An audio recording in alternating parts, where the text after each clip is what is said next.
नमस्कार साथियों, राजस्थान इंस्टीट्यूट के ऑनलाइन प्लेटफॉर्म पर आपका स्वागत एवं अभिनंदन है। साथियों, आज मैं बात करने वाला हूं गेस्टाल्ट सिद्धांत के बारे में। तो गेस्टाल्टिज्म थ्योरी की बात करेंगे। तो गेस्टाल्ट सिद्धांत या गेस्टाल्टिज्म इसको हम कह देते हैं। तो चलिए मैं बात करता हूं गेस्टाल्टिज्म थ्योरी। गेस्टाल्टिज्म थ्योरी तो गेस्टाल्टिज्म थ्योरी क्या है, चलिए इसको मैं समझा देता हूं आपको। गेस्टाल्ट सिद्धांत जो है ये समग्रता या पूर्णाकार या सूझ या अंतर्दृष्टि का सिद्धांत भी इसको हम कह देते हैं। मतलब यहाँ पर सूझ की मैं बात करूंगा, किसी व्यक्ति के सामने पूरी उसकी समग्र समस्या होगी, उस समस्या का पूर्ण रूप होगा, पूर्णाकार होगा और सूझ होगी व्यक्ति में और अंतर्दृष्टि होगी, उसके माध्यम से व्यक्ति अधिगम करेगा यहाँ पर। तो इसको समग्रता, पूर्णाकार, सूझ या अंतर्दृष्टि का सिद्धांत भी कह देते हैं। 1912 ईस्वी में जर्मनी के विद्वान मैक्स बर्दीमर के द्वारा यह सिद्धांत यहाँ पर प्रस्तुत किया गया था, अर्थात मैक्स बर्दीमर के द्वारा यह सिद्धांत दिया गया था। तो 1912 ईस्वी में जर्मनी के विद्वान मैक्स बर्दीमर को गेस्टाल्टिज्म थ्योरी का जनक कह देते हैं, पेरेंट्स यहाँ पर हम कह देते हैं। लेस्टर एंडरसन ने समग्रता की जगह पर यहाँ पर आकार, आकृति, पैटर्न या फिर समग्रता शब्द जो है यहाँ पर लेस्टर एंडरसन के द्वारा काम में लिए गए। अब मैक्स बर्दीमर की मैं बात करूं तो मैक्स बर्दीमर ने यहाँ पर जो है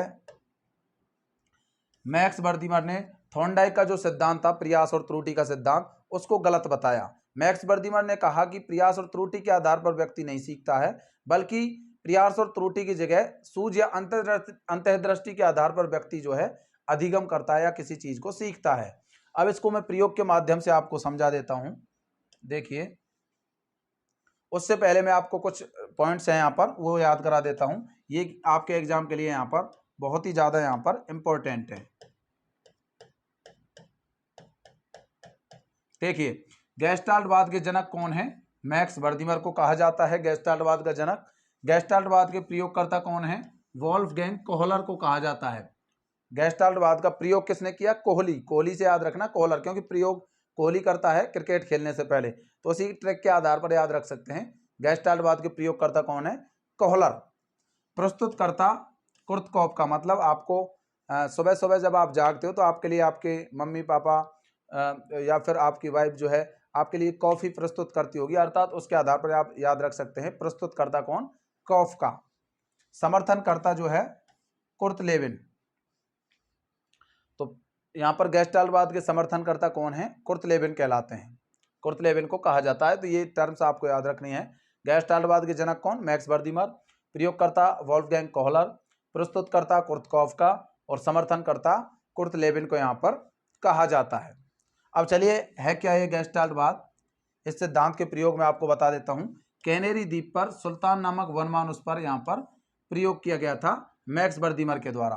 तो मैक्स बर्दीमर ने कैनेरी द्वीप पर सुल्तान नामक जो वनमानुष था कैनेरी द्वीप पर, उस पर यहाँ पर प्रयोग किया गया था। तो इस प्रयोग में उन्होंने क्या किया मैक्स बर्दीमर ने या कॉलर ने? कॉलर की मैं बात करूंगा क्योंकि प्रयोग कॉलर ने किया था। अब देखिए, कॉलर ने एक जेल के अंदर जो है एक सुल्तान वनमानुष को रखा, साथ में वहां पर एक छड़ पड़ी हुई थी और केले का गुच्छा जो है जेल के जस्ट बाहर था। अब सुल्तान के मस्तिष्क में एक सूझ आती है, उसके आधार पर इस छड़ का यूज कर करके इस केले को पास में सरका करके सुल्तान खा जाता है।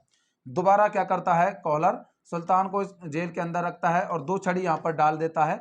और अब सुल्तान क्या करता है, उसके मस्तिष्क में विचार आता है कि एक छड़ी से वो केले को नहीं प्राप्त कर रहा है, तो दोनों छड़ों को आपस में जोड़ करके इस केले के गुच्छे को पास में सरका करके खा जाता है। मतलब उसके अंदर सूझ पैदा होती है, उस सूझ के आधार पर ही इस केले के गुच्छे को पास में सरका करके सुल्तान खा जाता है। नेक्स्ट, फिर इसी प्रयोग को उन्होंने थोड़ा सा बदला। सुल्तान को इस जेल के अंदर रखा और एक बॉक्स नीचे डाल दिया और ऊपर केले के गुच्छे को लटका दिया। अब सुल्तान इस केले के गुच्छे को उछलकर प्राप्त करने का प्रयास करता है, लेकिन उछल करके नहीं प्राप्त कर पाता है। तो इस बॉक्स के ऊपर चढ़ जाता है और चढ़ करके इस केले के गुच्छे को प्राप्त कर लेता है।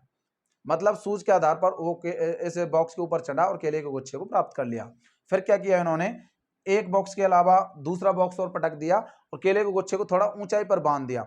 अब सुल्तान एक बॉक्स पर चढ़ करके इस गुच्छे को प्राप्त नहीं कर पाता है, तो फिर दोनों गुच्छे को एक बॉक्स को दूसरे बॉक्स के ऊपर रख करके इसके ऊपर चढ़ करके इस केले के गुच्छे को आसानी से प्राप्त कर लेता है। इस प्रकार सुल्तान जो है विभिन्न अपनी सूझ के माध्यम से विभिन्न प्रकार से बॉक्सेज को या फिर छड़ों को प्रयोग करके इनको प्राप्त कर लेता है। एक बार और प्रयोग किया था यहाँ पर कॉलर ने कि सुल्तान और उसके कुछ साथियों को इस जेल के अंदर रखा और गुच्छे को ऊपर बांध दिया, केले के गुच्छे को, और वहां पर एक बॉक्स रख दिया था। अब सुल्तान के जो साथी थे वो उछल करके उस केले के गुच्छे को प्राप्त करने का प्रयास करते हैं लेकिन सफल नहीं हो पाते हैं, जबकि सुल्तान के मस्तिष्क में सूझ आती है, उस बॉक्स में चढ़ करके केले के गुच्छे को प्राप्त कर लेता है।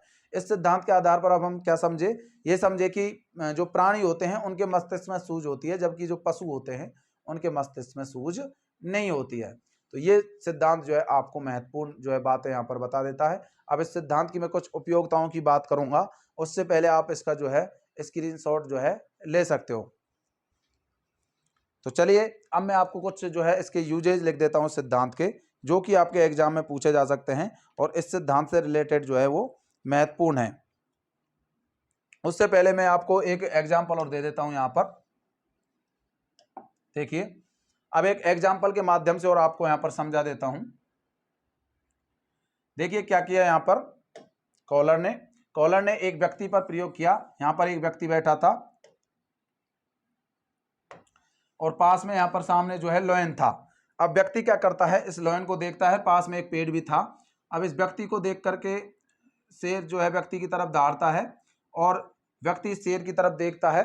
अब व्यक्ति के मस्तिष्क में पूर्व ज्ञान तो पहले से ही था, लेकिन अब इस पूर्व ज्ञान के आधार पर व्यक्ति जो है उसके मस्तिष्क में एक सूझ आती है कि यदि मैं इस पेड़ पर चढ़ जाऊं तो इस शेर से जो है यहाँ पर बच सकता हूं। तो इस सूझ के आधार पर व्यक्ति जो है पेड़ पर ऊपर चढ़ जाता है और अचानक पेड़ पर चढ़ करके उसको एक अनुभव होता है, एक्सपीरियंस होता है कि मैं इस पेड़ पर चढ़कर अब शेर से बच गया।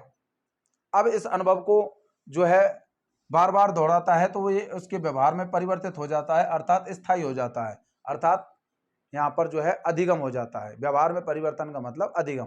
तो इस सिद्धांत से क्या समझे कि व्यक्ति के मस्तिष्क में पूर्व ज्ञान होता है जिसके आधार पर सूझ पैदा होती है और सूझ से क्या होता है, अचानक अनुभव होता है और जो है बाद में व्यवहार में परिवर्तन हो जाता है। अब ये 4 पॉइंट इस सिद्धांत में है। कई बार एग्जाम में 4 पॉइंट्स को जमा लेता है, 4 ऑप्शन दे देता है और क्रम जो है आपसे पूछ लेता है। सबसे पहले पूर्व ज्ञान आता है, पूर्व ज्ञान होता ही है पहले से ही, फिर सूझ पैदा होती है, अचानक अनुभव या अनुभव होता है और लास्ट में व्यवहार में परिवर्तन यहाँ पर हो जाता है।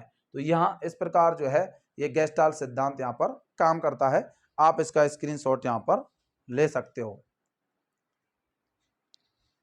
अब साथियों मैं यहाँ पर बात करूंगा गेस्टाल्ट सिद्धांत से जो रिलेटेड कुछ उपयोग हैं उनकी मैं बात करूंगा यहाँ पर। देखिए गेस्टाल्ट सिद्धांत के उपयोग क्या क्या हैं वो मैं आपको यहाँ पर बता देता हूँ।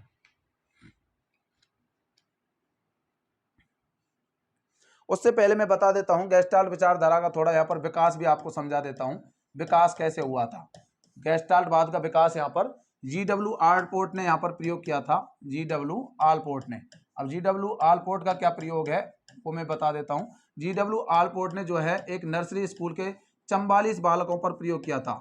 एक नर्सरी स्कूल था, उस नर्सरी स्कूल के 44 बालकों पर यहाँ पर इन्होंने प्रयोग किया था। 44 बालक थे, उन पर प्रयोग किया था, जो कि कुछ तो थे 18 वर्ष के आसपास के और कुछ थे यहाँ पर 18 माह के और कुछ 48 माह के शिशु थे। 48 माह के क्या थे, शिशुओं पर इन्होंने प्रयोग किया था एक नर्सरी स्कूल के। अब क्या होता है, जो कम आयु के शिशु थे ऊपर खिलौने रखे हुए थे, उन खिलौनों को देरी से प्राप्त करते हैं, जबकि जो ज्यादा आयु के थे भाग करके उनको पकड़ लेते हैं, खिलौनों को प्राप्त कर लेते हैं ऊंचाई वाले स्थान से, जबकि छोटे शिशु जो होते हैं वो नहीं प्राप्त कर पाते हैं। तो ये जो है यहाँ पर उसी आधार पर इस सिद्धांत का विकास होता है कि कम आयु के जो बच्चे होते हैं या फिर जो शिशु होते हैं वो देरी से कोई काम को करते हैं, जबकि अधिक आयु के होते हैं, अर्थात जैसे जैसे आयु बढ़ती जाती है व्यक्ति में सूझ जो है बढ़ती जाती है। इसी प्रकार सूझ को यहाँ पर जो है समझाया गया है सिद्धांत के माध्यम से। तो G.W. आलपोर्ट ने इस प्रकार सूझ के बारे में बताया था कि कैसे सूझ अर्थात उम्र के साथ साथ सूझ जो है यहाँ पर व्यक्ति में बढ़ती जाती है। तो यहाँ पर इस प्रकार जो है इस गेस्टाल्ट थ्योरी का जो है यहाँ पर विकास हुआ था। अब इसके कुछ उपयोग हैं, मैं उनकी यहाँ पर बात कर लेता हूँ जो कि आपके एग्जाम में पूछे जा सकते हैं। देखिए गेस्टाल्ट सिद्धांत से रिलेटेड कुछ उपयोग हैं जिनमें पाठ्यक्रम को संगठित करने में, मतलब संपूर्ण पाठ्यक्रम जो है एक बार प्रस्तुत कर दिया जाए तो बच्चा जो है उसको आराम से जो है सीख लेता है।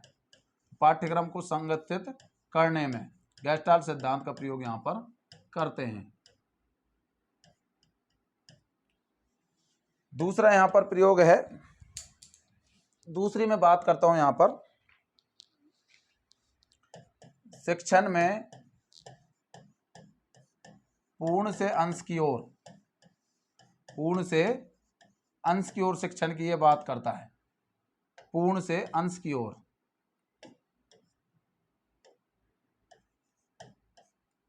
पूर्ण से अंश की ओर जो है शिक्षण सूत्र पर आधारित है, पूर्ण से अंश की ओर शिक्षण सूत्र पर आधारित।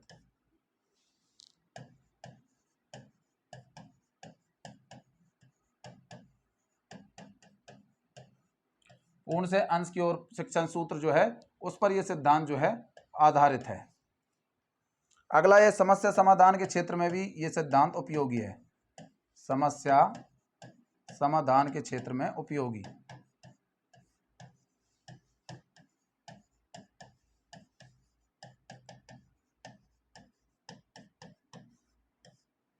समस्या समाधान के क्षेत्र में भी उपयोगी है, अर्थात आपके सामने कोई समस्या आ जाए तो आप उसका समाधान आसानी से कर लेते हो। जैसे एक व्यक्ति के सामने शेर आया था तो पेड़ पर चढ़ करके उसने जो है यहाँ पर अपने प्राण जो है बचा लिए थे। तो इस प्रकार समस्या समाधान के क्षेत्र में भी ये सिद्धांत जो है उपयोगी है। और रटने के स्थान पर जो है ये तार्किकता पर यह सिद्धांत जो है बल देता है, ये आपको ध्यान रखना है। तार्किकता अर्थात रटने की जगह कहता है कि यहाँ पर लॉजिक काम में लीजिए और लॉजिक को काम में लेने के आधार पर आप जो है कोई भी काम कर सकते हो। तो रटने के स्थान पर तार्किकता पर यह सिद्धांत बल देता है और तर्क और चिंतन के विकास में ये सहयोगी है। तर्क व चिंतन के विकास में यह सिद्धांत क्या है? सहयोगी। तर्क और चिंतन के विकास में यह सिद्धांत सहयोगी है। लास्ट यहां पर आपको एक और प्रयोग मैं बता देता हूं, उपयोगी बता देता हूं सिद्धांत का, जो कि आपसे पूछा जा सकता है। प्रत्येक परिस्थिति में प्राप्त अनुपयोगों प्राप्त जो अनुभव है उनका सदुपयोग करना सिखाता है। प्रत्येक परिस्थिति में प्रत्येक परिस्थितियों में प्राप्त अनुभवों का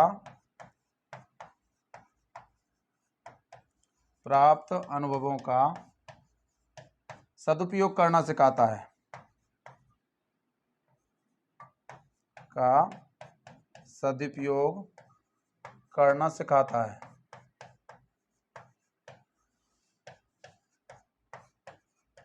तो साथियों ये गेस्टाल्ट सिद्धांत के कुछ उपयोग थे।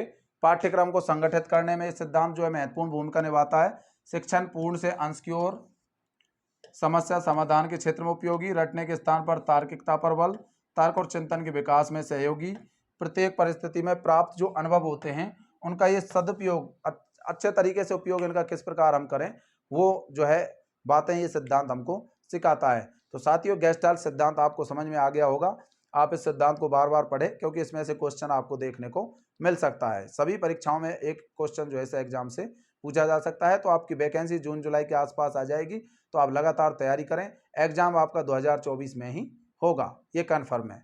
इससे पहले आपका एग्जाम नहीं होगा। तो आप धीरे धीरे पढ़ते रहिए, अपनी सफलता की ओर अग्रसर होते रहिए। जय हिंद, जय भारत।